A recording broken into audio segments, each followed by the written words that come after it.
Good morning मित्रांनो. Just मी तुम्हाला एक माझ्या लाईफचा एक्सपिरियन्स शेअर करणार आहे. कुठलीही गोष्ट सुरू करण्याआधी म्हणजे आता नोकरी सोडून म्हणजे महाराष्ट्रीयन किंवा मराठी लोकांची मेंटॅलिटी किंवा आपल्या पेरेंट्सची घरातल्यांची मेंटॅलिटी असं म्हणतात की मराठी माणसंच मराठी लोकांचे पाय खेचले जातात. तर हा अनुभव आता मीही घेतो आहे. मी मराठी माणसं तर आहेच म्हणेल, कारण मी लास्ट व्हिडिओमध्ये जेव्हा पहिला मी व्हिडिओ आम्ही एक स्कूटीवर जेव्हा पोहे किंवा उपीट विकायला गेलेलो मार्केटमध्ये, तेव्हा आम्हाला म्हणजे ह्या गोष्टीसाठी म्हणजे आम्ही नवीन होतो, ह्या गोष्टी कुठल्याच माहीत नव्हत्या आम्हाला. विरोध करणारा म्हणजे पहिलं कपल भेटलं ते मराठीच होतं. मीन्स आम्ही इथे लावतो, मग आमचा धंदा लॉस होईल वगैरे वगैरे. ठीक आहे म्हटलं, तुम्ही तुमचं करताय, मग आम्ही आमचं करतो आहे, त्याच्यात काय नाही. सेकंड पार्ट असं बोलायचं झालं की अपार्ट फ्रॉम दिस म्हणजे आपण एक बघितलं तर सगळ्यात आपल्या विरोध करण्यामध्ये हात असेल तर आपल्या घरातल्यांचा असतो की लोक काय म्हणतील. आता कालचाच एक अनुभव शेअर करतो आहे की आम्ही इंस्टाग्रामवर पण आहे. इंस्टाग्रामवर आम्ही निरनिराळे फनी व्हिडिओज अपलोड करतो. तर काल असाच एक मी देवाच्या समोर प्रार्थना करतानाचा एक फनी व्हिडिओ बनवला. मला सुचला, त्याच्यात थोडीशी थट्टा केली गेली आणि जस्ट अपलोड केला मी देवासमोर की माझे रील्स किंवा माझे व्हिडिओ व्हायरल काय होत नाही आहेत, का होत नाही आहे, त्याचं कारण काय. मग त्याच्यात ते एक फनी टोनिंग्स नेहरू वगैरे असं मला जस्ट मीम्स सुचली तर मी ती बनवून अपलोड केली आणि ती माझ्या आईने बघितली घरी. बघितल्या मला फोन केला की असलं काहीतरी करत जाऊ नका, हे काय करताय तुम्ही. तर ह्याच्या आधी असा किस्सा घडलेला होता की आता माझं क्वालिफिकेशन बघितलं तर मी फार्मसी केलेलं आहे, लॉ केलेला आहे. सो ऑलमोस्ट आता 15 वर्ष झाली माझी फार्मा फील्डमध्ये आहे. कम्फर्ट झोनमध्ये असल्यासारखं होतं ते, कारण जेव्हा मी लॉ ग्रॅज्युएट झालेलो 2018 साली मी लॉ ग्रॅज्युएट झालेलो. आणि लॉ करण्यामागेही कारण मी तुम्हाला सांगतो की माझ्या वडिलांचा टॅक्सेशनचा बिझनेस आहे. आणि आत्ताच्या घडीला किंवा आत्ताच्या परिस्थितीला बघितलं तर तुम्ही की जर तुम्ही सेट बिझनेस कंटिन्यू केलात किंवा त्या बिझनेसमध्येच कंटिन्युएशन्स असेल तर तुम्हाला जी प्रगती आहे किंवा ज्या गोष्टी आत्मसात करता येतात त्या खूप लवकर प्रमाणात करता येतात असं म्हटलं जातं. 2018 साली मी जेव्हा लॉ ग्रॅज्युएट झालो तेव्हा मी जस्ट बोलता वडिलांना म्हटलं की आता माझं लॉ ग्रॅज्युएशन झालं आहे तर मी आता फार्मा फील्डमधनं स्विच घेतो. सो तेव्हा त्यांनी म्हटले की आता तुझं सध्या चालू आहे, कंटिन्युएशन्समध्ये आहे, कंपनी चांगली आहे, तर तू एक्झिस्टिंग कंटिन्यू कर, का तू स्विच करतो आहेस.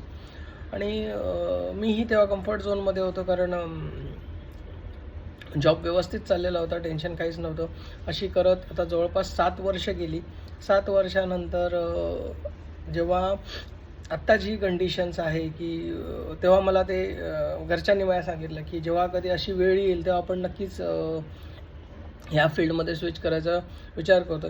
पण आजच्या घडीला म्हणजे तुम्हाला सांगायला मला आश्चर्य वाटेल की एकदाही त्यांनी म्हटले नाही की ठीक आहे बाबा आता झालं ते झालं, तू ये आपण आहे त्या एक्झिस्टिंगमध्ये कंटिन्यू करू, किंवा जे टॅक्सेशन्स किंवा जे करतो आहे ते मी तुला शिकवतो आणि तू त्याच्यात कंटिन्यू कर. म्हणजे आता हे म्हणाल की मध्ये मी करण्याचा प्रयत्न केला, पण नोकरी आपली अशी असते 9 ते 10 तास वर्किंग केल्यानंतर, किंवा मी एका लोकेशन्सला आहे ते एका लोकेशन्सला आहे, तसं नाही की सेम लोकेशन्सला आहे जेणेकरून मी घरी आल्यावर काहीतरी लर्न करू शकेल. तर तसंही पॉसिबल नव्हतं. सुट्टीच्या दिवशी कधी जर गावी जाणं होतं माझं, कधी सुट्टी काढून किंवा याच्या सणाच्या वेळी, तेव्हा कुठली ना कुठली तरी कामं ऑलवेज येत असतात. आणि आम्ही लास्ट इयर मीन्स ह्या वर्षीच 2025लाच फेब्रुवारीमध्ये रामकृष्ण स्टेशनरी जे मी ठाण्यामध्ये सुरू केलेलं शॉप होतं ते मला तिथला तितकासा प्रतिसाद न मिळाल्यामुळे गावी आम्ही एक गाळा घेतलेला होता. सो तो भाड्यानं देण्यापेक्षा आम्ही तिथे शिफ्ट केलं. मग त्याच्यात म्हणजे तेवढं असं उत्पन्न येत नाही, पण ठीकठाकप्रमाणे चालतं. मग त्याच्यात त्यांनी वडिलांनी स्वतःचा बिझनेस वगैरे चालू केला टॅक्सेशनचा, म्हणजे घरून तिकडे येतात. घरचा गाळाही त्यांचा स्वतःचा होता ऑफिसचा, तोही मोकळा आहे, त्यातही काही नाही. त्याच्यातही मी काहीतरी विचार करायचा सुरू केला, त्यालाही मला सपोर्ट मिळाला नाही. म्हणजे तुम्हाला सांगायचं उद्दिष्ट आहे की आपलेच घरचे आपले कसे पाय खेचतात अशावेळी. सो ही खूप महत्त्वाची गोष्ट आहे.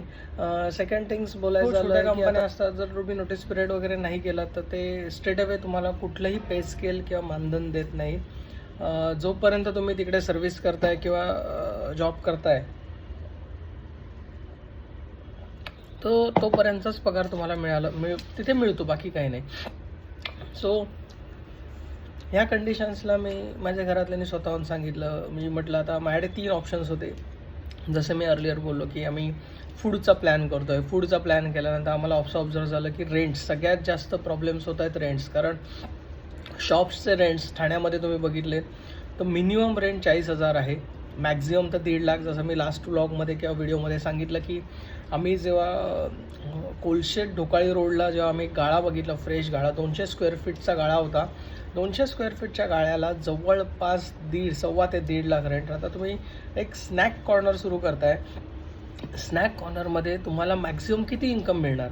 2 लाख किती अधून आपण केलं, पब्लिक जसं येणार तसं म्हटलं तर. आणि त्याच्यानंतर तुमचं सेविंग्स काय होणार? जर आपण एखादा धंदा जसा ओपन करतो, मी जसं आधीही म्हटलेलं की बाबा त्यातनं काहीतरी रेव्हेन्यू जनरेट झाला पाहिजे. सो तो ऑप्शन्स आम्ही वे ऑफ केला. मग फूड कार्टसाठी आमचे प्रयत्न चालू आहेत आणि कालही आम्ही प्रयत्न करणार होतो. पण जी प्रॉन्स बिर्याणी आम्ही एक प्रकार बनवायचा ठरला, पण त्याचे प्रॉन्स आहेत ते जर तुमची साईज छोटी असेल तर ते जेव्हा तुम्ही प्रॉन्स राईसमध्ये फ्राय करता तेव्हा त्याची साईज अजून छोटी होते आणि मग ते साईज दिसत नाही. मग आम्हाला असं वाटलं की जर चांगल्या क्वालिटीचं फूड डिलिव्हर करू शकत नाही तर मग त्याच्यात विकण्यात काय अर्थ नाही. तर तो आमचा एक काल असफल प्रयत्न झाला आणि मग रात्री आम्ही डिस्कस केलं त्याच्यावर की मोस्टली आम्ही व्हेज फूड हीच प्रायोरिटी देणार आणि फास्ट फूडच हे करणार आहे.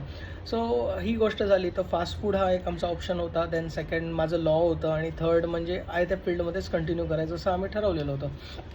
सो त्याच्यात माझ्या वडिलांनी सजेस्ट केलं मला की तू लॉ कंटिन्यू कर, लागतील तेवढे पैसे मी पुरवेल म्हणे, तुला खर्चाला किती.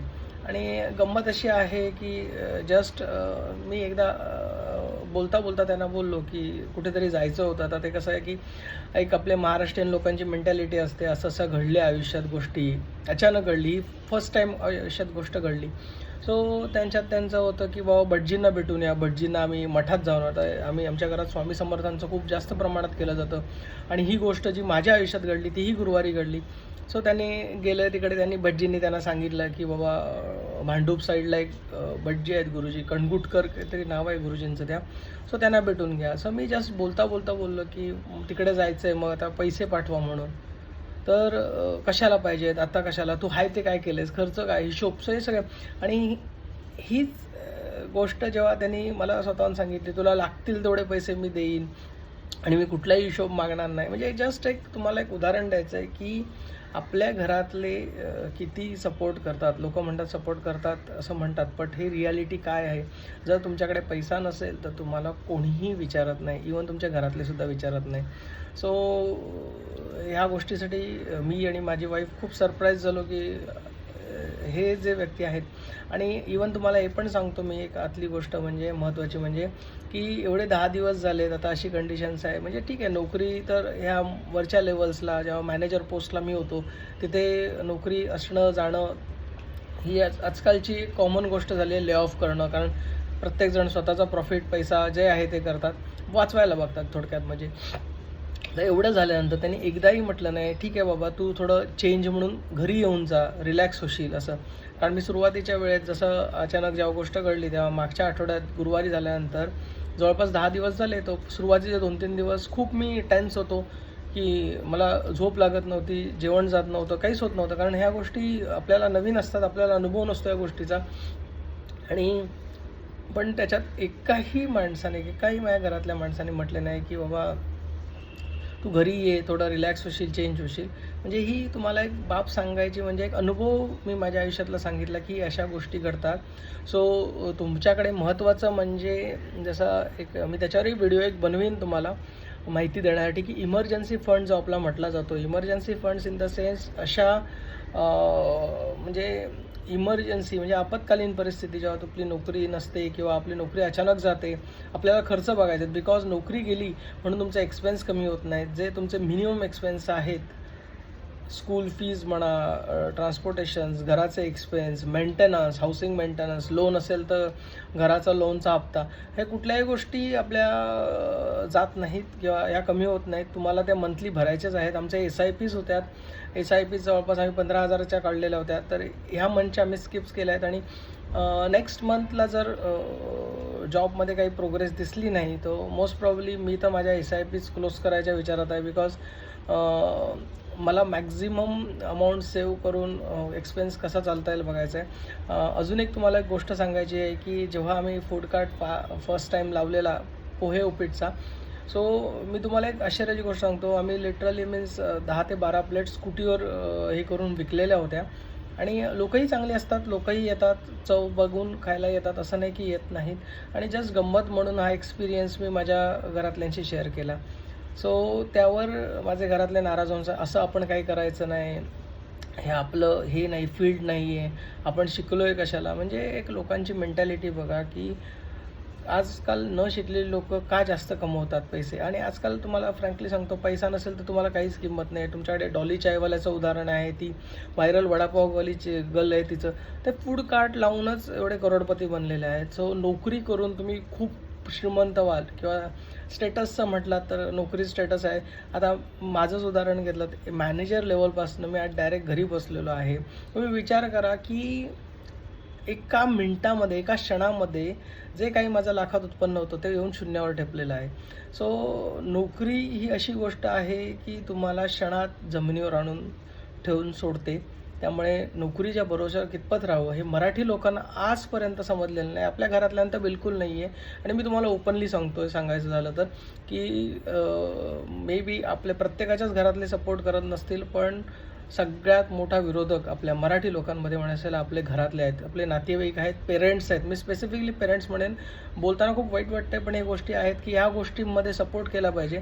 माझं आत्ता फक्त एकच हे आहे की आपला फक्त रेव्हेन्यू जो एक्सपेन्स आहे, रेव्हेन्यू म्हणण्यापेक्षा एक्सपेन्स जो आहे हा भागण्या इतपत जरी मला काही सोर्स मिळाला इन्कमचा, घरी बसून काय आपण करणार, काहीच नाही. मी नोकरीवर जॉब अप्लाय करतोय, ते रात्रीही करू शकतो, दिवसाही करू शकतो, कधी वेळेत. ते हार्डली अर्धा पाऊण तासाचं काम आहे. मी लॅपटॉपवर बसतो, नोकरीवर जॉब अप्लाय करतो, देन कॉलची वेट करतो. 2-3 कॉल आलेत, कन्सल्टन्सीचे होते, डायरेक्ट कंपनी कॉल, पण एखादा येऊन गेला. बट CV शॉर्टलिस्ट होणं, त्याच्यानंतर इंटरव्ह्यू अरेंज होणं, जॉब लागणं हे आपल्या हातात नसतं. आणि किंबहुना त्याला आपल्याला माहीत नाही किती वेळ लागेल, महिना लागेल, 2 महिने, 6 महिने, वी डोंट नो की. आणि त्याच्यानंतर जी अपॉर्च्युनिटी मिळेल ती कंपनी किंवा ती ऑर्गनायझेशन्स कसं असेल, तिथे आपण सर्वाइव्ह होऊ शकू का. बिकॉज वेकेन्सीज शक्यतो अशा कंपन्यांमध्ये निघतात जिथे कल्चर चांगलं नसतं, जिथे पॉलिटिक्स जास्त असतं आणि जिथे म्हणतात ना असं की मायक्रो मॅनेजमेंट खूप जास्त प्रमाणात असतं. तिथे लोक कंटाळून सोडून देतात. आता आमच्याही ठिकाणी अशा गोष्टी घडलेल्या होत्या, पण मी सहन करत होतो कारण मला ऑप्शन नव्हता. पण आत्ता मला ऑप्शन्स बरेच ओपन झालेले आहेत. बट आमचं असं कन्फ्युजन आहे की कुठला मार्ग निवडायचा, कारण प्रत्येक ह्याच्यात अडचणी येत आहेत आणि सगळ्यात जास्त म्हणजे स्वतःच्या रक्ताच्या नातेवाईकांकडनं विरोध येतो आहे. सो आमच्या स्ट्रगलिंग लाईफ्स किंवा माझ्या स्ट्रगलिंग लाईफ्स पुढचे बघण्यासाठी मी डेली व्हिडिओ टाकत जाईन. मी कसे कुठल्या फेजेसमधनं गेलं आहे आणि मे बी जर कोणी एखादा दुसरा व्हिडिओ बघत असेल सो नक्कीच मला कमेंट करा की बाबा मी जो अनुभव घेतो आहे किंवा मी ज्या फेजमध्ये जातो आहे, जो एक्सपिरियन्स घेतो आहे, तो तुमच्या आयुष्यात आला आहे का. आणि जर नाही आला आणि किंबहुना जर पुढे येणार असेल तर तुम्ही त्याच्यात कसं सर्वाइव्ह व्हाल आणि कसं त्याच्यातनं एक मार्ग काढून पुढे जाल. सो नक्कीच माझ्या चॅनलला सबस्क्राईब करा, मला सपोर्ट करा. तुमच्या सपोर्टची मला खूप गरज आहे सध्या. आणि मी नेक्स्ट व्हिडिओमध्ये तुम्हाला नक्कीच सांगेन की इमर्जन्सी फंड मॅनेजमेंट कसा करायला पाहिजे आणि का जरुरी आहे. Thank you so much.